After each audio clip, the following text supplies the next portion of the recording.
Welcome. So like you said, my name is Josh Bryant.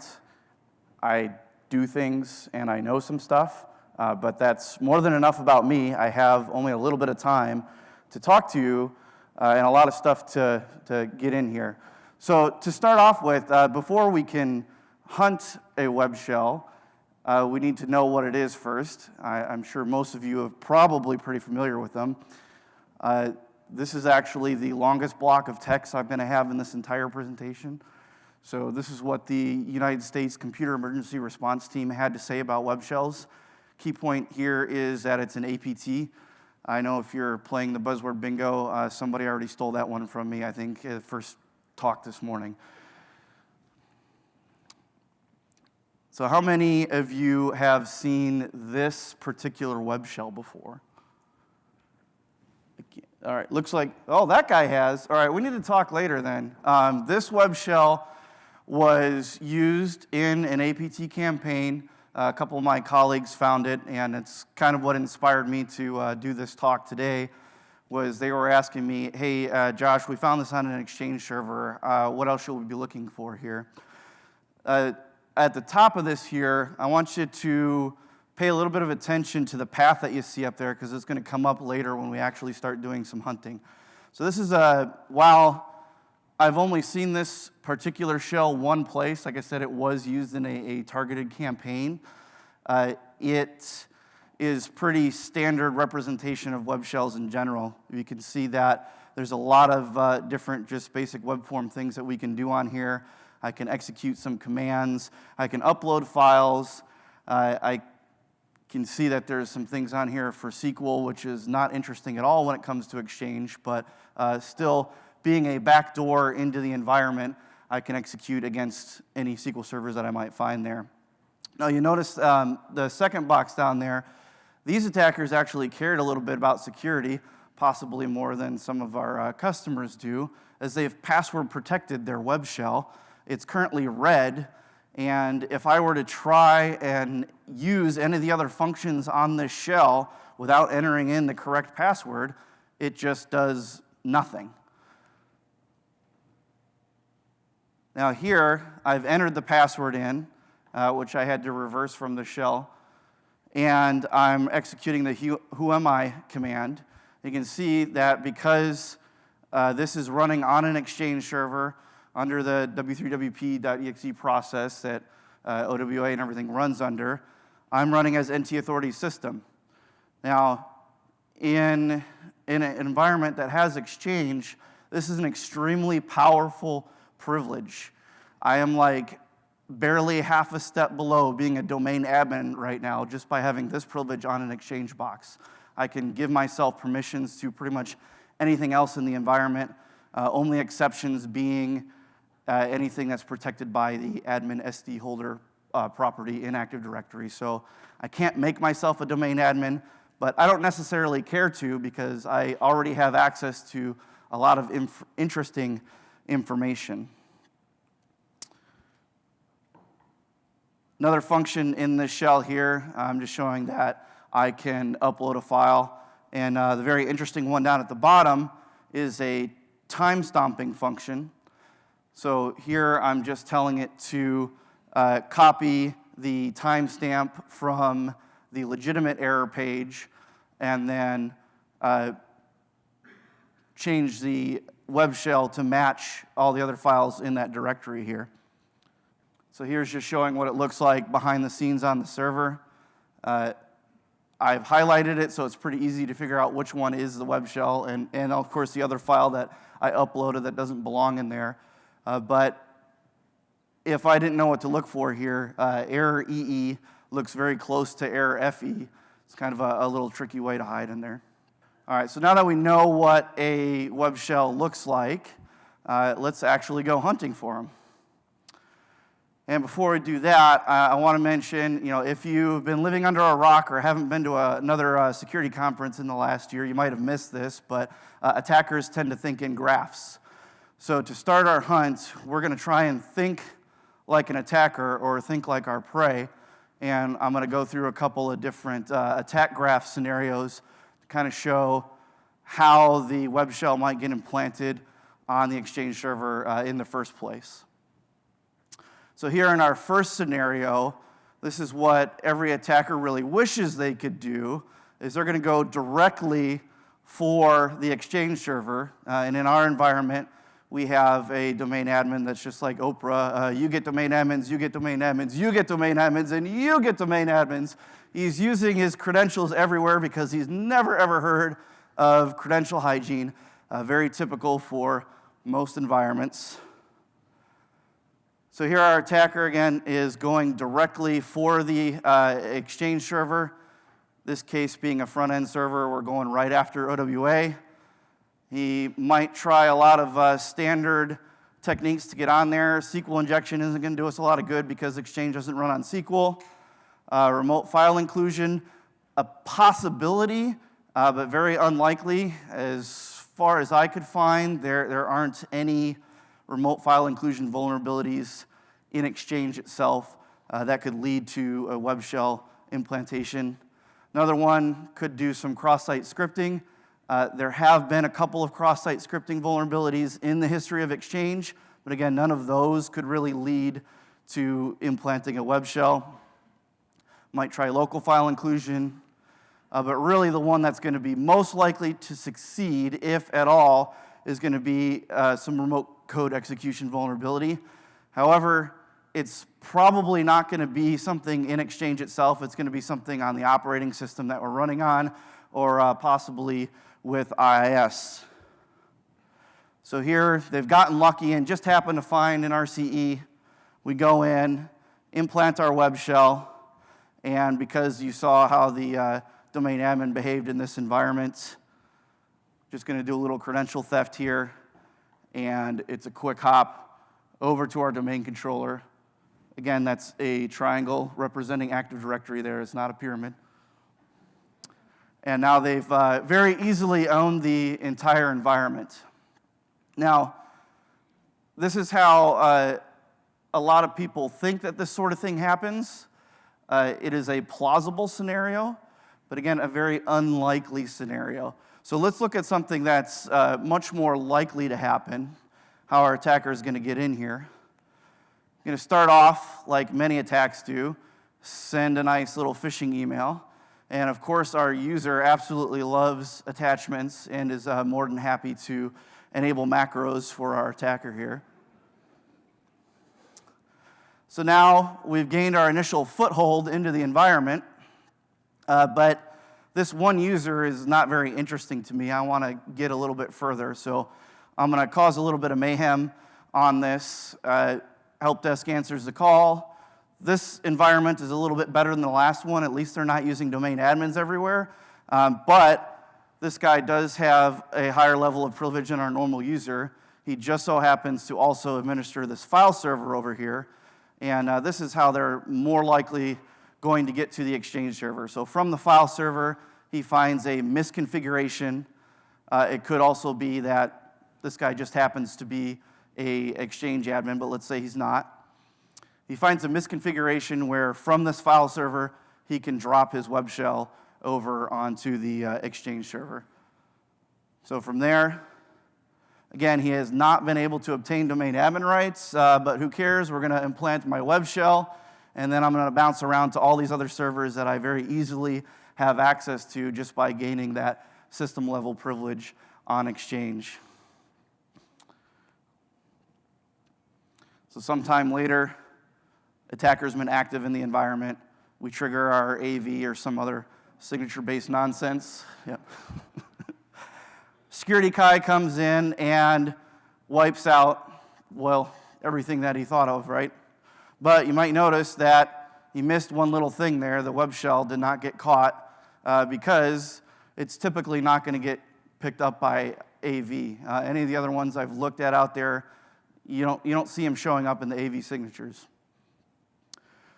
So because that was missed, our attacker has an easy way back into the environment and can now use his credential theft techniques to hop around all over the place and eventually gain complete control of the environment again.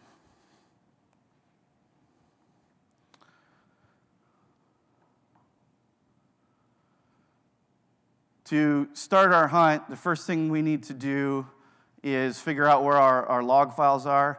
And I'm sorry, Tim, I heard you say in your presentation this morning OWA log files at least 3 or 4 times. There's no such thing as OWA log files.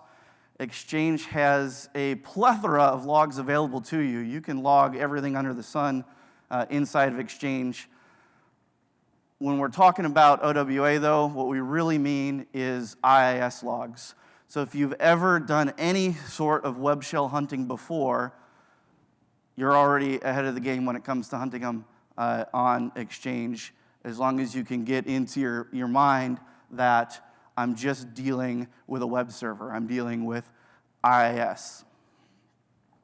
Now, starting with Exchange 2013 and continuing on with the latest version, 2016, almost every service on Exchange is web-based. The exceptions being POP and IMAP, right? So everything else is running over HTTPS, TCP 443 there. So you need to think about more than just OWA when you're hunting here. We're going to be looking at, we could be hiding in the control panel, we could be hiding in ActiveSync, we could be hiding in, now it's MAPI over HTTPS, the offline address book, PowerShell, Autodiscover. There's a whole bunch of different little mini web apps that run on an Exchange server. The logs that we're interested in, the logs that we're going to hunt through, are always going to be found on the client access server. Now, you don't have to be an Exchange expert to figure this part out. All you need to remember is client access server. The roles have changed across the versions and over the years. One time with Exchange 2010, we went up to 5 separate roles, and then we dropped it down to 2 with 2013, and now in 2016, we're back to a single role. But one thing they all have in common, regardless of how the roles are split out, is if you run the commandlet that I have up on the slide here, you're going to find which servers have that client access server or service running on it now. So once I've found all of these, then I need to find those IIS logs I'm going to search through, and that's the bottom part of the screen here. Another just little PowerShell commandlet that you can run, figure out where they're at. In most cases, it's going to be in the default location here under C, inetpub, log files. But since this is configurable, running this command real quick help you out and help you avoid searching around on a bunch of different drives. Exchange can have tons of drives attached to them. So when you found your log file, you need to collect them across all of the Exchange servers that you identified in the first step there. Here I'm using Log Parser Studio because I know all of you are using Windows boxes and love Windows tools. You can use your favorite log parsing tool. I don't care what it is, but this just happens to be a free and useful tool if you've never used it before. So the indicators that we're going to look for here first are post operations that have a low count. And I have a few highlighted up here, and you're probably wondering, why am I interested in just the ones that are highlighted? How can I tell the difference between the first half a dozen on here that are also a low count and these ones that are of interest here? If you look at the ones that say /ECP, like our first one on there, that's our Exchange control panel, and it's pretty common to see those with a low count. Another reason why I'm going to ignore those is because they're in a location that requires me to authenticate first. Our web shells are usually not hidden behind authentication that's controlled by the target, by our victim in this case. The other thing, so we can see a couple of them that show like OWA in capital letters.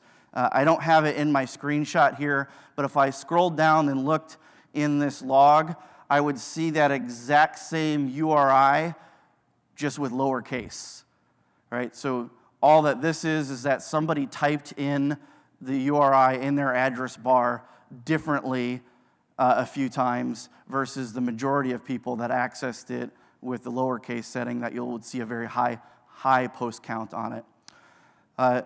So again, the main point there, low post count and looking for anything that's in a directory that doesn't require authentication prior to accessing it. And those are static in Exchange. It hasn't changed over the version. So the /OWA/auth is where the actual login pages live. We're doing forms-based authentication. I need to be able to browse to that directory without first authenticating so that I have a chance to type in my credentials or use my smart card or two-factor or whatever to log in. Another thing to point out in Log Parser Studio, what I'm using here on the bottom part of the screenshot, these are just some standard SQL queries. I can parse through a massive amount of logs in a very short amount of time with this tool here. So after we've identified our low post count interesting items here, I want to combine that with some other information. So in this screenshot, what I've done is I decided that OWAauth.dll looked really suspicious to me. It doesn't belong in that folder. You may have seen this one. It was kind of misrepresented in the media a couple years ago.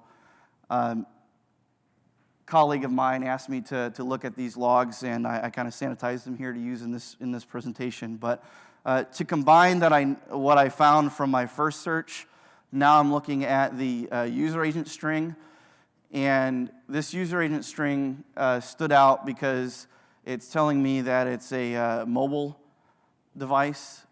It's very unusual for a mobile device to try and access OWA. They're typically going to use ActiveSync, and they are very chatty. They can create a lot of log entries in there.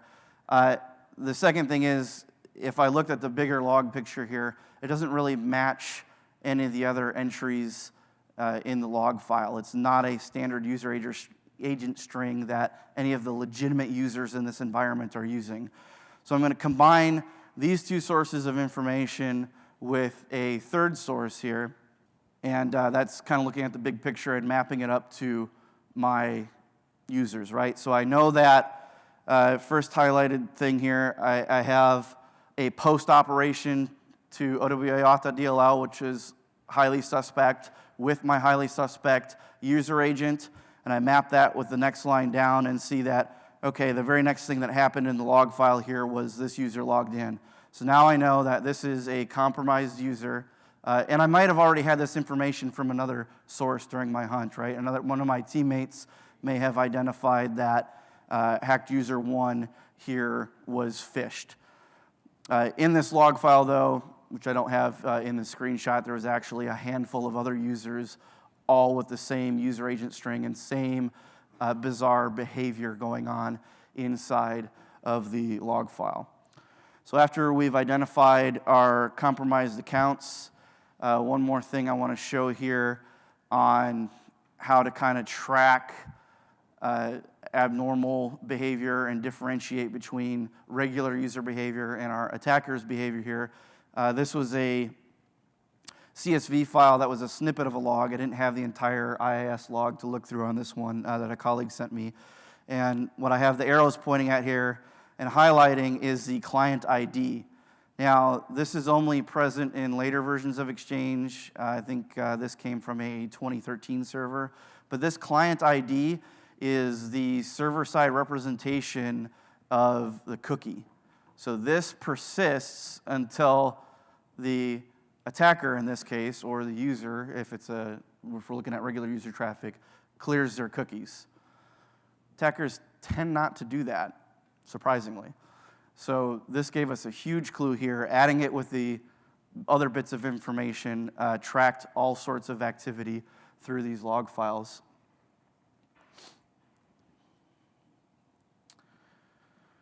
When we're done looking at the log files, I'm going to want to inspect my findings on the file system. And to do this, I wrote a little PowerShell script. I got to give a shout out to Jared Atkinson. I don't know if he's in here today, but I know he's speaking tomorrow. He helped me out with this. I used his get file forensic record function from his invoke IR module to build this script here. So what this does is it's looking for time stomping. This really only works in Exchange 2013 and later. And the reason that it works, and it works really, really well, is because with 2013 and later, every cumulative update is a full install of Exchange. So we can look at the timestamp of when Exchange was installed and look for the true, remember this file was time-stamped, so if I'm looking at it through the GUI or even just through regular command line tools, it's going to look like the same timestamp as every other file in the directory. But using that function that Jared wrote inside the script here, I can look at the master file table and see that the true file time or creation time for this error ee.aspx does not match all the rest of the files in the install. Now, with earlier versions of Exchange, and I'm only going to go back to 2010 because that's the oldest one that we currently support, this doesn't work so well. In fact, if you ran this script on an older version, you're going to get a lot of false positives, and that's because the updates were done differently in earlier versions. If I installed a roll-up or a service pack, it wasn't a full install. It added a whole bunch of different files. But for 2013 and later, this makes a very quick and easy way to identify files that don't belong inside the installation. And since we've identified the file, just to be absolutely sure, I'm going to take a look at it here and see, hey, is this something that doesn't belong? It was quite obvious when opening up this file.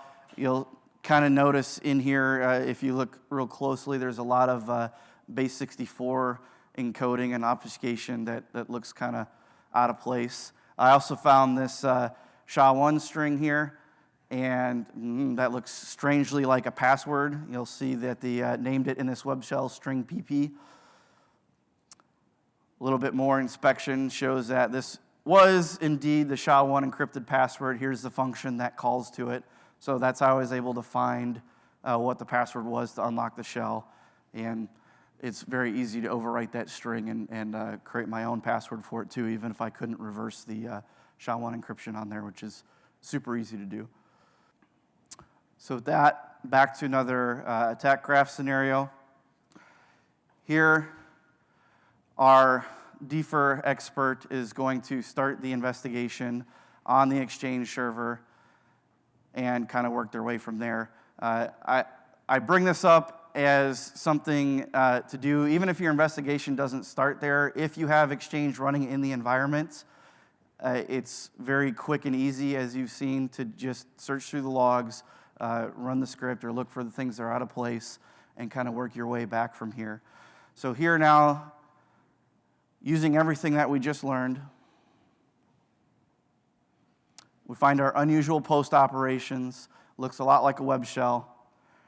I'm going to clean that up and follow our attack graph backwards around through and find all points of infection during our investigation.